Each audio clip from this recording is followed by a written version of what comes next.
अस्सलाम वालेकुम प्यारे बच्चों।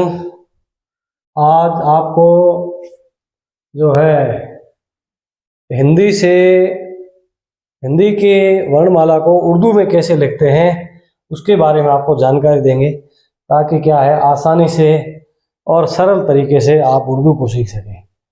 चलो चलते हैं और आपको जानकारी देते हैं कि कैसे लिखा जाता है।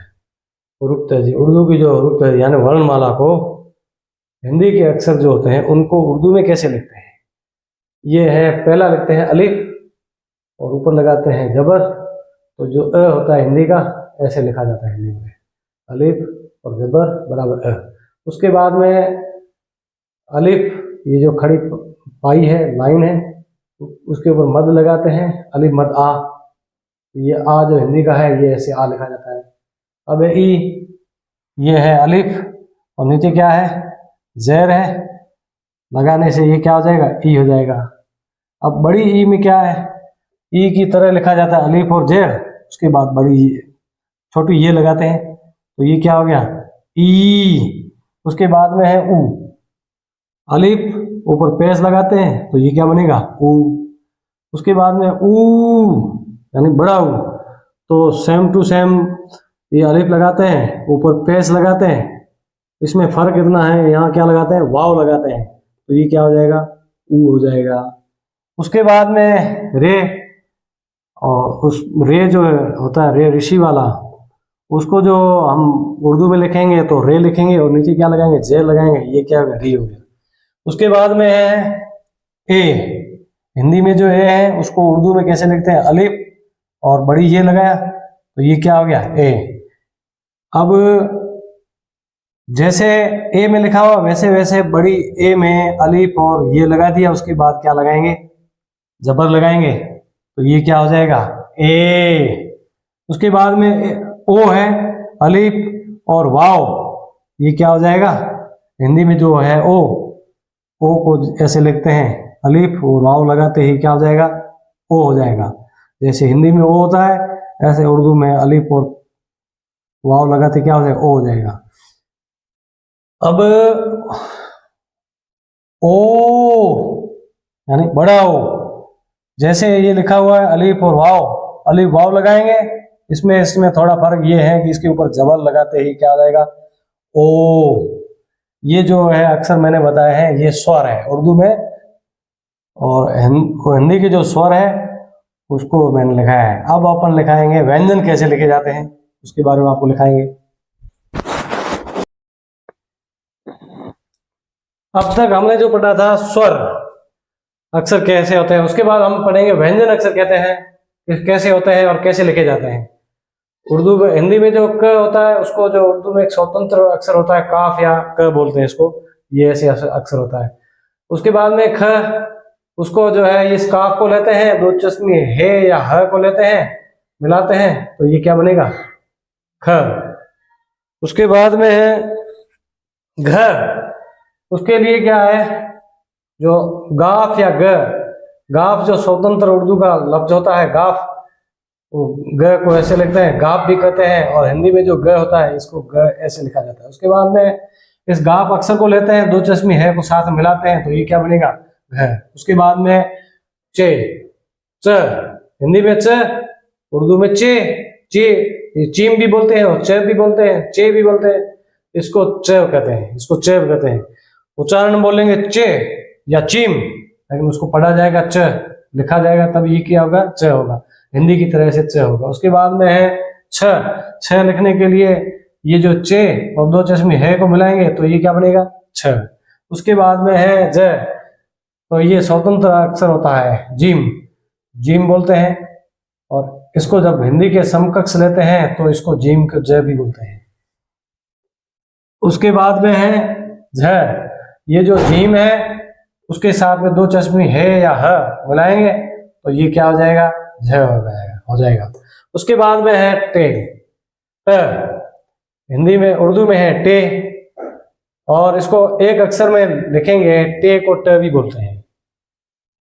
इसी तरीके से ठ लिखने के लिए ये टे और दो चश्मी है दोनों मिलाएंगे तो ये क्या बनेगा ठ। उसके बाद में है ड, ये ड है, उर्दू में डाल है, और इसको हिंदी के बराबर लेंगे तो ये ड होगा। इस तरीके से ड होगा, डाल ड। उसके बाद में ढ, इस डाल को लेंगे, दो चश्मी है मिलाएंगे तो ये बन जाएगा ढ। उसके बाद में ण, ऋण को ऋण जो है उसको ये नून लगाएंगे तो ये होगा न। इस न हिंदी के ण को लिखने के लिए ये नून लगाए लिखेंगे तो ण लिखा जाएगा, ण के लिए लिखा जाएगा। उसके बाद में ये त, ये क्या है, त है, इसको ते बोलते हैं, और हिंदी के समकक्ष लेंगे त तो ये त होगा। उसके बाद में थ, ये त और दो चश्मी है मिलाएंगे तो क्या बनेगा, थ बनेगा। उसके बाद दे, ये डाल है, ये मिलाए लिखेंगे उर्दू में डाल, डाल को ड भी बोलते हैं और डाल भी बोलते हैं तो ये है ड के लिए ये डाल होगा। इस डाल को दो चश्मी है को मिलाएंगे तो क्या बनेगा, ध बनेगा। उस न लिखने के लिए नून लगाएंगे क्या बनेगा, न बनेगा। अब आगे लिखेंगे अपन था। अब पढ़ेंगे प। प के लिए ये पे स्वतंत्र अक्षर होता है उर्दू में, उसको पे भी बोलते हैं और प भी बोलते हैं। उसके बाद में ये पे को मिलाएंगे दो चश्मी है से तो ये क्या बनेगा, फ। जो फ हिंदी में लिखा जाता है ऐसे उर्दू में पे, ये पे और दो चश्मी है, ये जो दो चश्मी है होता है, दो चश्मी है और ये जो है पे, इन दोनों को मिलाएंगे तो ये क्या बनेगा, फ बनेगा। उसके बाद में प, फ और ब, ये बे, इसको उर्दू के जो बहुत सारे हरूफ है उच्चारण में जो है बे बोला जाता है, लेकिन अक्सर क्या होता है, ब होता है। उच्चारण में इसको क्या बोला जाता है, बे। जैसे ये पे, उच्चारण में क्या बोला जाता है, पे, लेकिन है क्या, प।